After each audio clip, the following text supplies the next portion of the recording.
Welcome back to Melody Loves of Death Metal. And boy, man, do you guys really hate Bloodhead Incantation?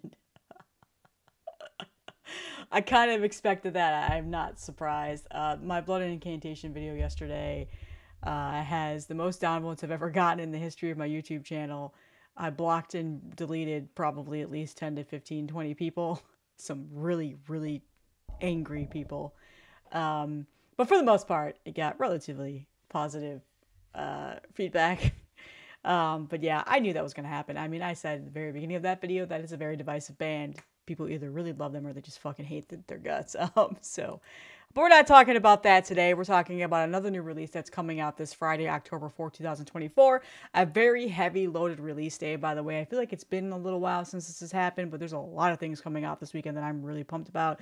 But one of them did get to me on Monday that I'm going to get to today, and that is the new Maul album, In the Jaws of Bereavement. I've talked about Maul on here several times in the past. I've been a fan of them ever since they came out with their EP on Frozen Screams imprint, which I have not brought up that label in a long time.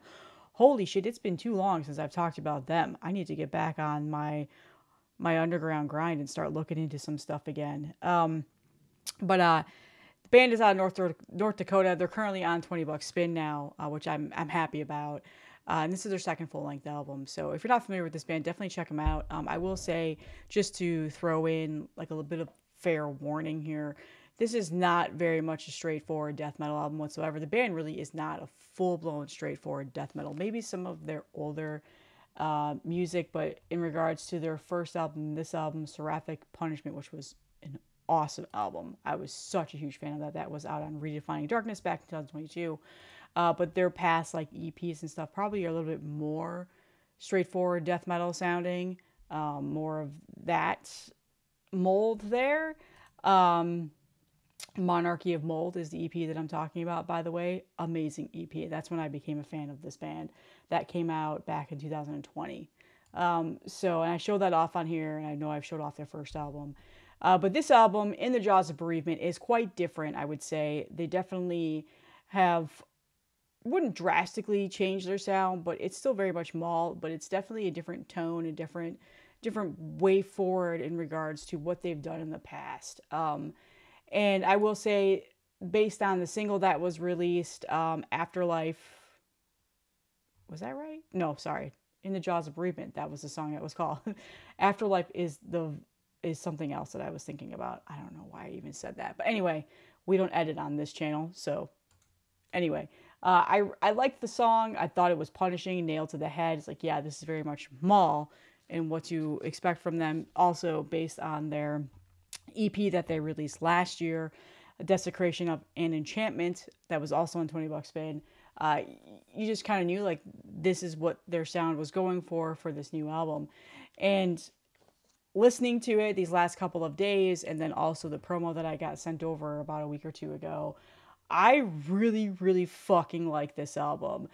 It did need to grow on me. It did not click with me right away when I first heard it. So I will be 100% honest with you. When I first heard it, I kind of was like, yeah, I don't know about this. I don't know if I like this album. It's kind of not really the style that I'm in the mood for right now. It's not really something that I find myself wanting to listen to at the moment, and wasn't really giving it much of a deep listen.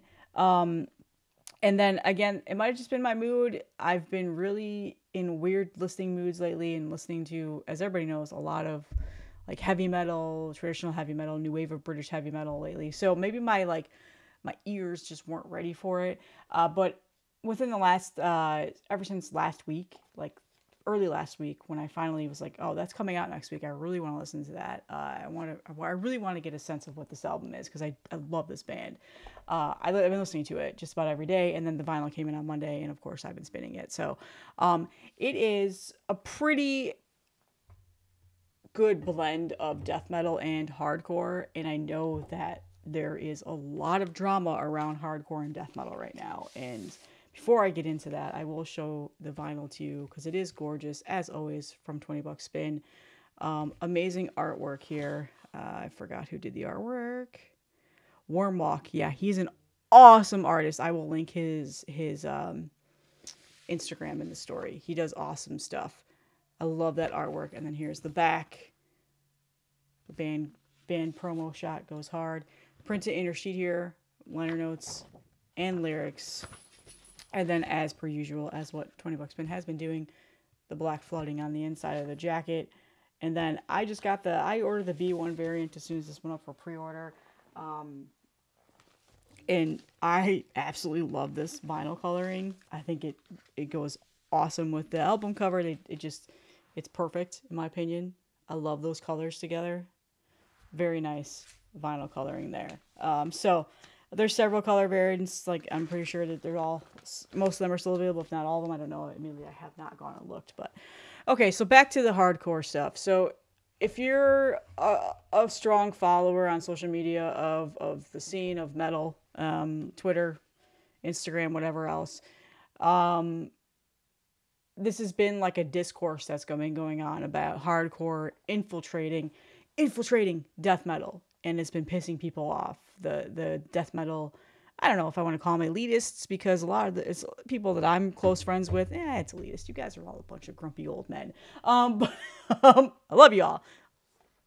No shade. But I just, they don't like it, and they don't like that it gets put into tours, and like then the hardcore kids come in and they do the weird moshing, and it fucking destroys people in the mosh pit and like all this annoying shit, and they're just upset about it. And Maul definitely brings that atmosphere to their live shows.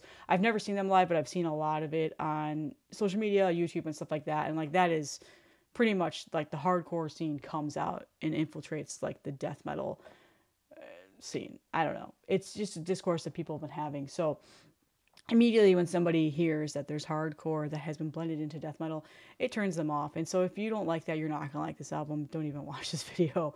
I wouldn't even just save your fingers and your time and your energy from commenting saying how much you just absolutely hate this, because I trust me, I know there's gonna be a lot of people that say that because they don't like the hardcore infiltration. And that is essentially what they did on this album. It was definitely, it was also confirmed. So I was on Reddit the other day on the death metal subreddit, which I don't do a whole lot anymore. I'm not as active on Reddit as I used to be. That's just because, I'm on Instagram, Facebook, and YouTube now most of the time. And that's where I do a lot of my, collaborating and communications and talking between friends and other people. But Lamb, as he said, I'm trying to figure out, I can't remember who that exactly was from the band. Admittedly, I don't know the band.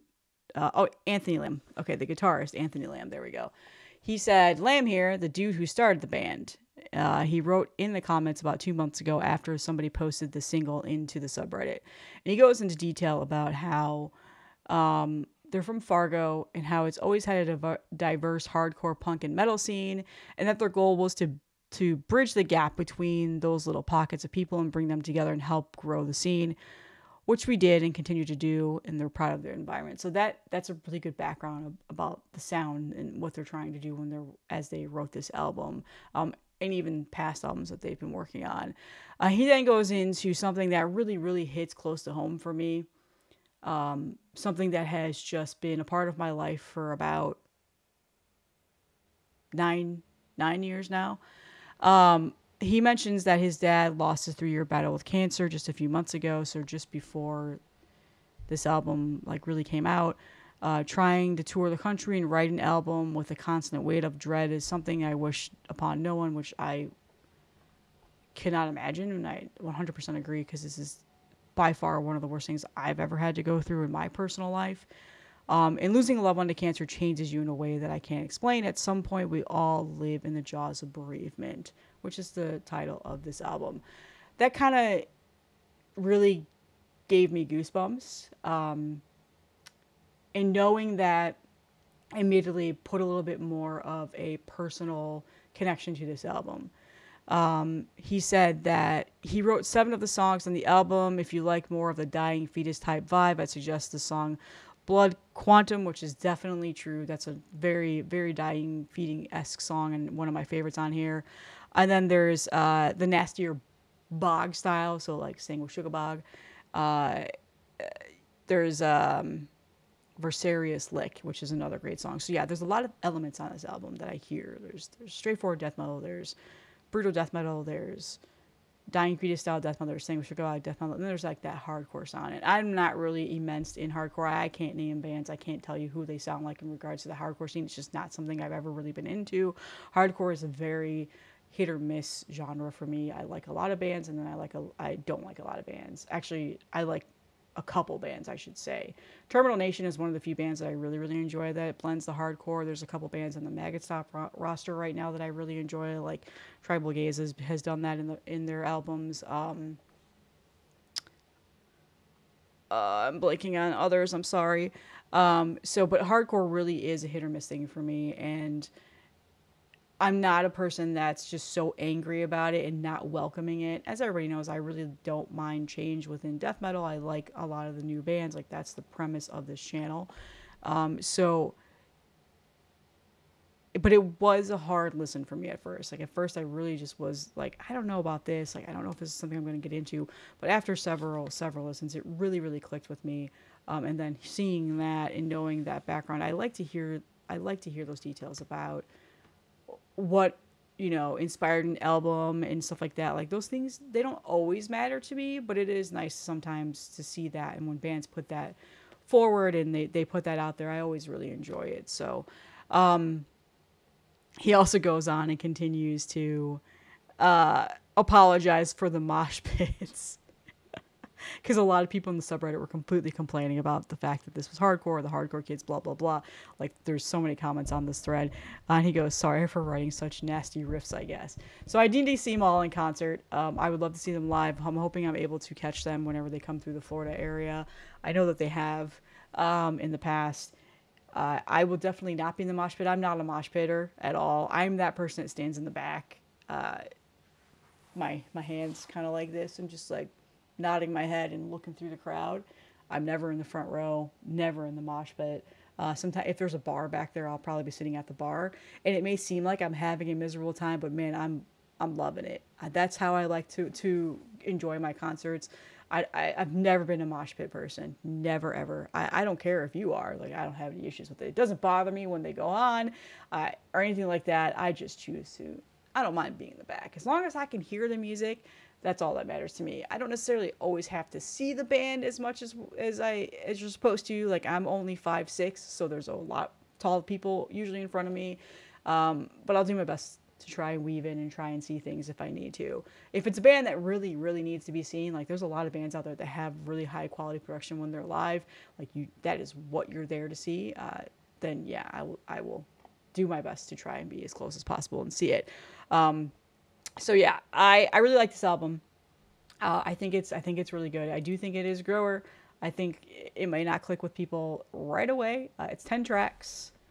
I forgot how long it was. It's not a very long listen. Probably should have wrote that in my notes. The band is, like I said, out of North Dakota. They're a fairly large band. They've got a bassist, obviously. They've got three guitarists, 2 basses. There's 2 basses on this album. I'm looking at Metal Archives. I don't know how true all this stuff is, but Garrett is still the front man. He's nasty. He's got some very demonic style of vocals. He does have a lot of variants. The guy just is very, very entertaining to watch. Like I said, I've watched a lot of the reels and the YouTube channels and stuff like that. He also does, I think he does wrestling outside of this too. Pretty sure. But yeah, fun band. I really, really like this album. And again, just 20 Buck Spin's having a phenomenal year. Say what you want, be a hater. We've all touched on that already here. So if you're new to the channel and you did not express your hate towards 20 Buck Spin, you're late. Sorry. But yeah, great album. Check it out. Might be something new that you might enjoy. Like I said, it's got that hardcore sound in it. So if that's not something for you, don't even bother wasting your time. That's all that I have today. I don't know if I'll be recording anything else. Nope, that's a lie. I'm lying. I just forgot. My review of the Black Dahlia Murder Servitude is finally up on Heavy Metallurgy. That was all on me. I just took forever to send over my recording to Marty. Didn't really give him much time to record that video, but he did a great job for the editing. So please check it out. I will link it in the description. And then I will probably do show off that album in a collection update or whatever. A lot of people have been asking about that. So I have a lot of followers on here that know me from Reddit, because I did start the Black Dahlia Murder Reddit a long time ago. 14 years now, I think. And I've met a lot of friends, and a lot of my first initial followers on the channel are from that subreddit. So I finally posted that over there. So yeah, I'm pumped. I'm glad it's out. And yeah, that's all I have. I'll see you guys in the next one.